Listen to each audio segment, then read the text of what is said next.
During the Christmas season this past year, Ted Patlen sent lots of emails from New Jersey, and amongst them was a picture straight out of one of the older Christmas movies of a young guy wearing pink bunny pajamas and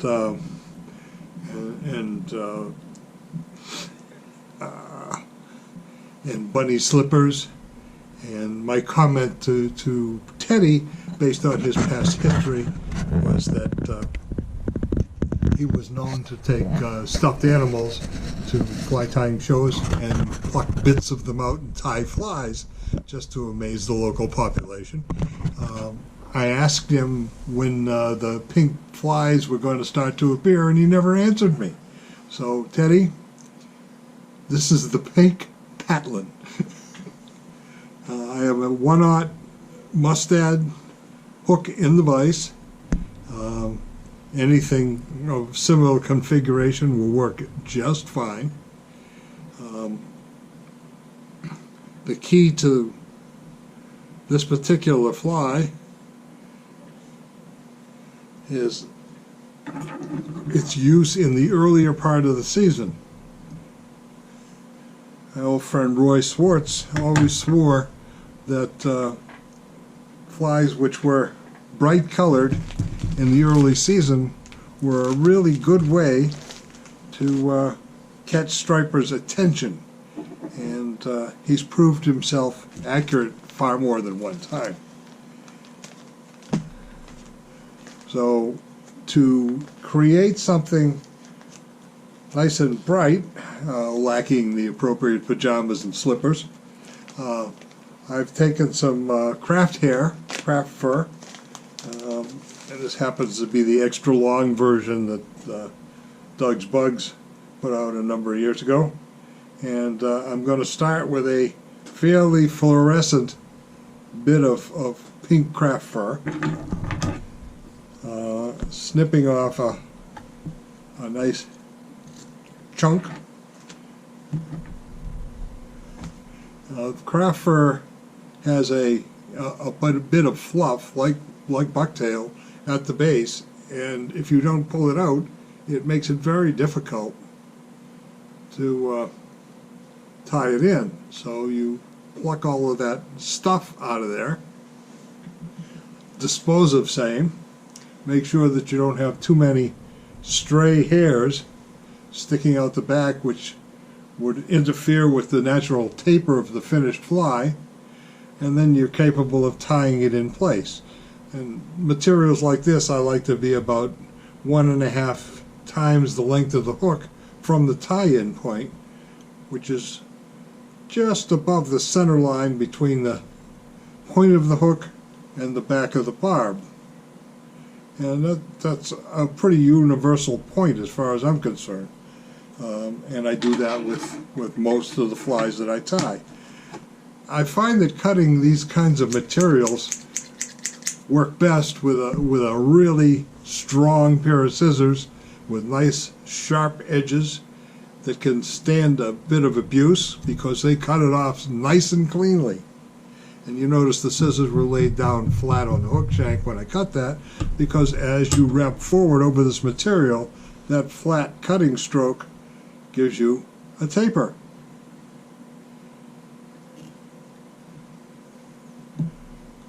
A little bit of moisture on your fingers, and all of this fuzzy stuff that wants to fly away gets very controlled.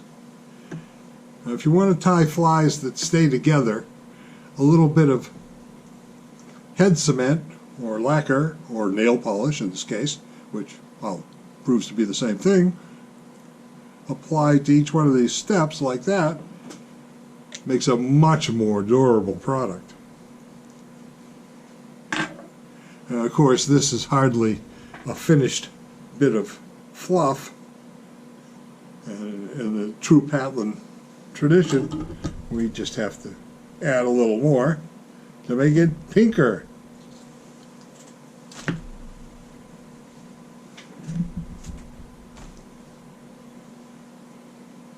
And again, the same maneuver to remove material. But in an effort to make this a fuller fly, we want to add material, but we don't want to build up the bulk vertically. So we move forward to the front edge of where we tied that material in and tie this in, allowing for that much length plus a little bit, and place it facing forward on the hook shank.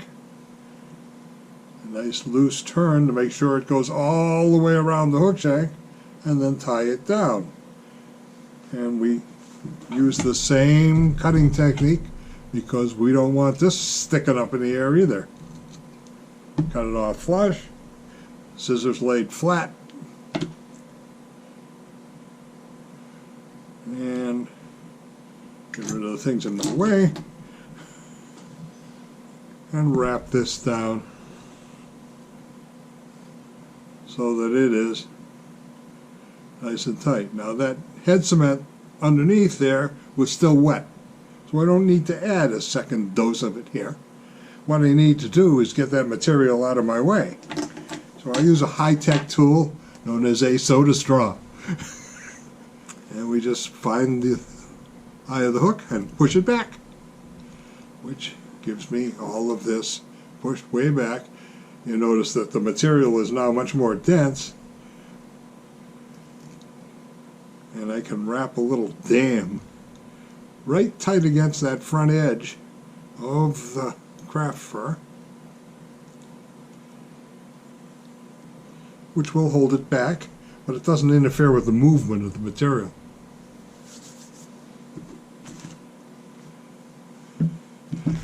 Now, craft fur comes in different thicknesses. Some of it's stiffer than others. This is a piece of craft fur which I stumbled across in a place called Building 19, which some years ago had Building 19 and a 5th in Natick, Massachusetts, where I used to live. And though it functions in the same way,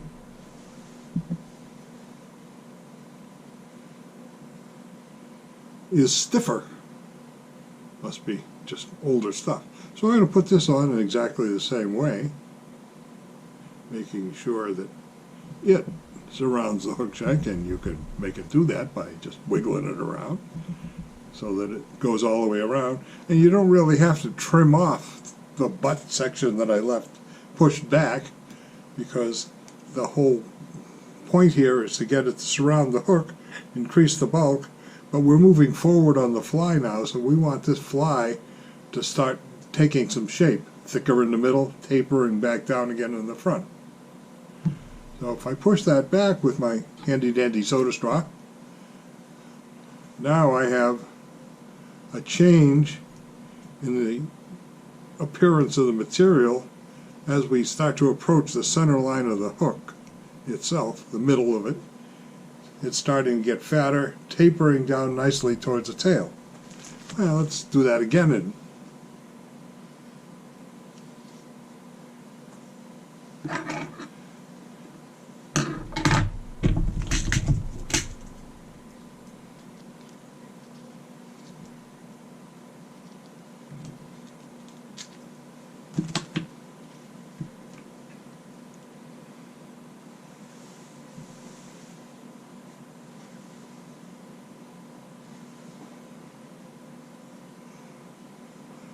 By leaving that material untrimmed at the back end,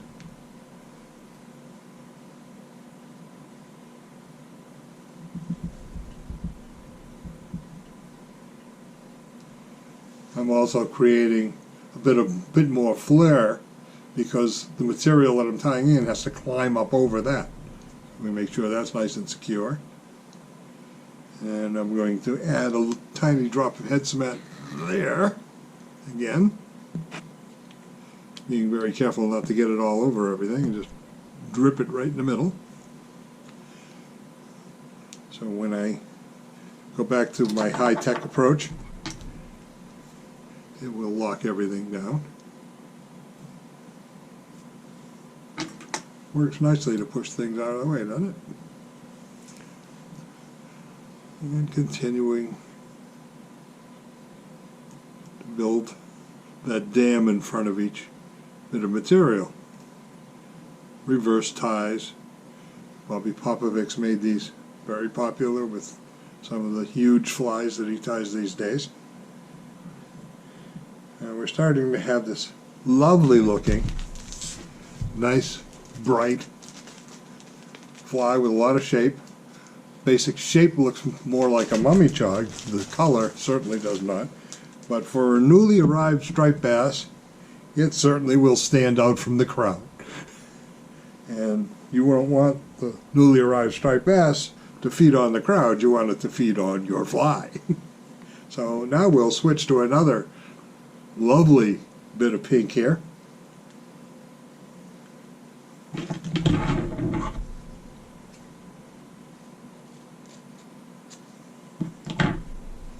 Cut another bunch. Pull out all this nice soft stuff. Get rid of it. Nice to have a wastebasket sitting on the floor right next to you when you're doing this. And I have one with a nice big removable. Now this is going to be about the right length to tie in right here with, again, a nice loose loop. Let it pull that material all the way around.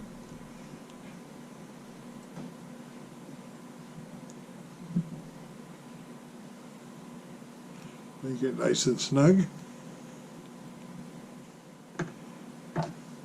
Add a little bit of goo.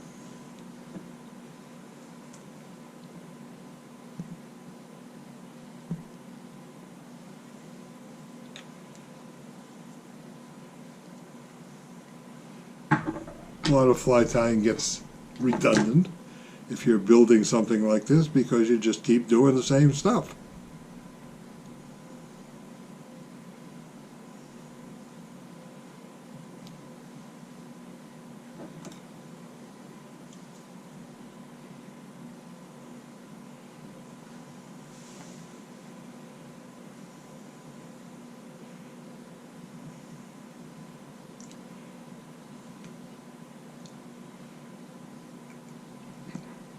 You may find that the coverage is not perfect, but we're going to do this twice, so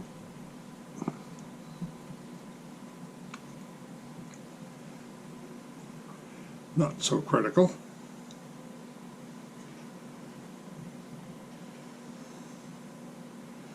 So we get brighter pink underneath, lighter pink on the top. When this is wet, these colors are all going to blend together.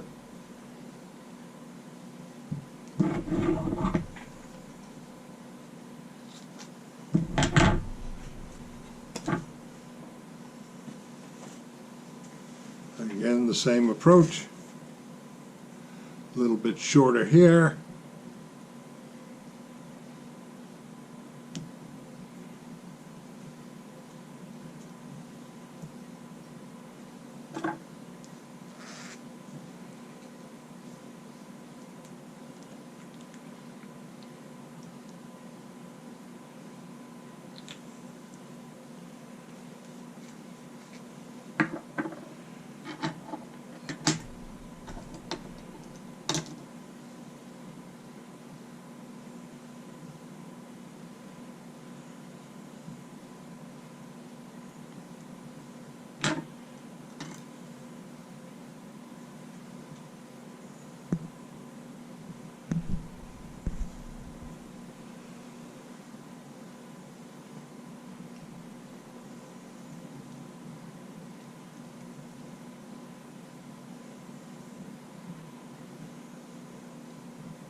And then we finish off the tying portion of this by adding more of the coarser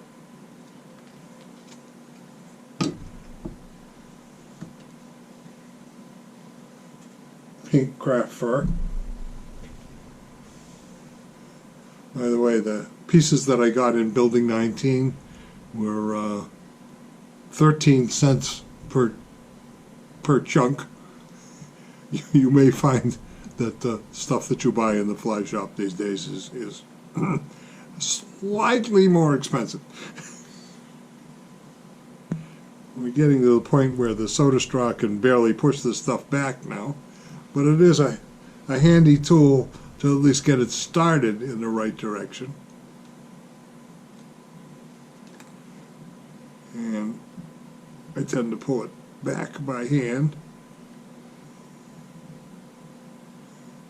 But the fly is getting nice and full.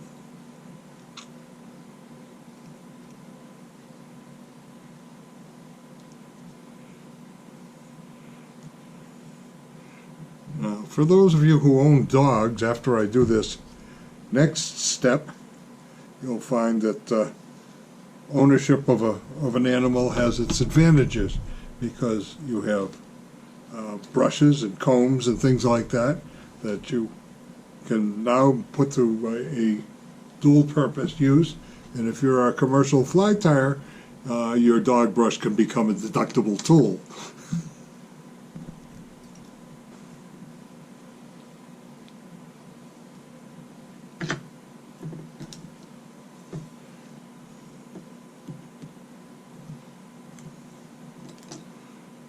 We've worked our way right up to the eye of the hook, where we will build our last dam and actually create a more prominent and complete head with this red tying thread.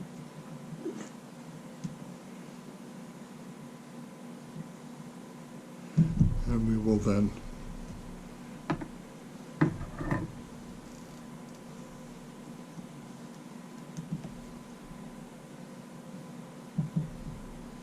tie it off.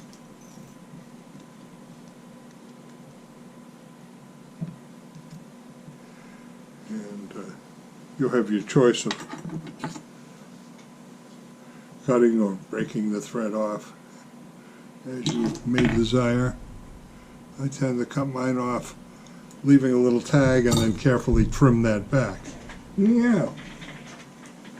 I did mention a dog tool, and it is just lovely for making all of this blend together nicely, which you probably want to do at this stage so that you have a relatively uniform body shape.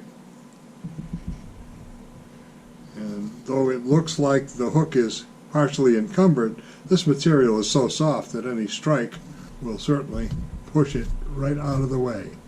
You also have a wire brush on the other side of this if you have any tangles or mats that you need to pull out, and it will pull them thoroughly out. A little moisture applied afterwards shows you a very nice blend of all of those pink colors. Now,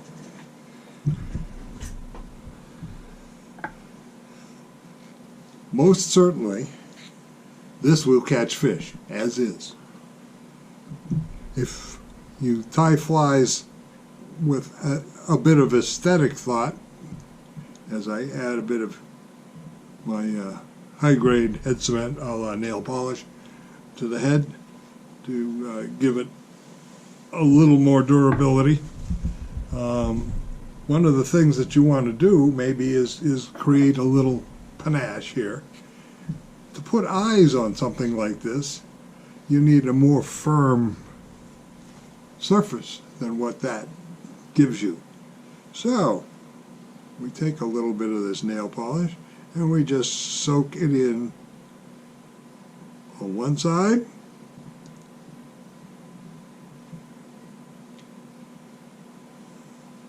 and then the other. And what that does is create a more solid spot on either side where you can apply an eye. You do have to sit around and let the stuff dry. so that whatever you put there will actually stick. What we're going to put there is a fairly dark 5/16 eye, which I find is easier to apply if you use a bodkin. This happens to be a little pin vise with a needle stuck in it. Get the eye hopefully loose from the paper and stuck to the bodkin. Then you can nice and carefully place it exactly where you want it.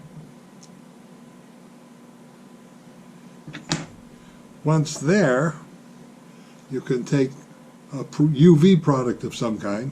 This happens to be a UV nail polish, which in general is cheaper than some of the UV products you might find. And I apply it carefully all the way around the edges of the eye, trying to keep it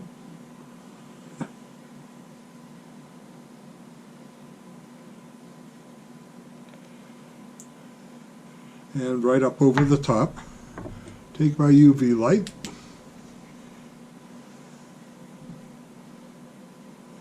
and give it a good 20 seconds or more curing time. Interesting to see what the UV light does as you pass it over this plastic hair. It's pretty interesting how bright it becomes.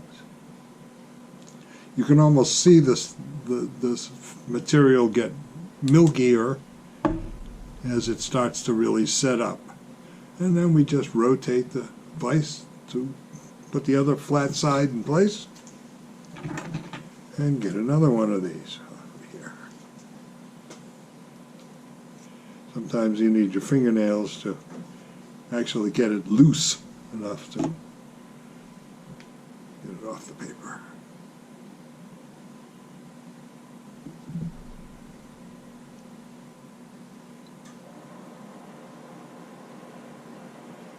Place it in the same way, trying very hard to get it exactly opposite the other one.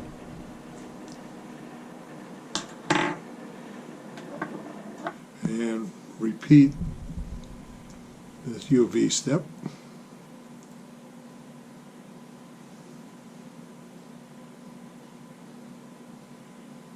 All the way around that edge. I like doing this with a brush because it lets me apply a fair amount of material pretty quickly, and I'm not pushing anything anywhere.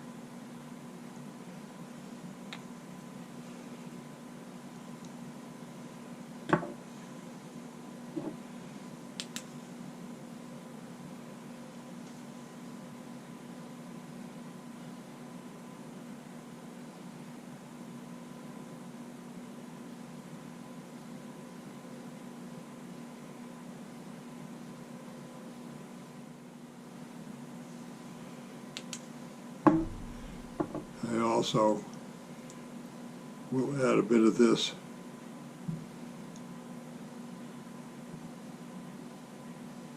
to the head of the fly, which gives it a nice finish. That's a step that modern fly tyers tend not to be so careful of. And you can rotate the whole thing, like so, so that there are no drips or sags in that material. There you have the basic fly. You will find that some of these UV materials, doesn't matter whose it is, tend to dry a little tacky unless you use the very thinned down version, which I don't like. But the tacky can go away really quick if you just apply a little more nail polish right over the stuff you just put on there. And that seals that all in. The tacky layer was intended to allow you to put more of that nail polish or dental dam material over what you already placed there and provide a bond surface. But basically, here, once that nail polish dries, we have a Pink Patlen teddy.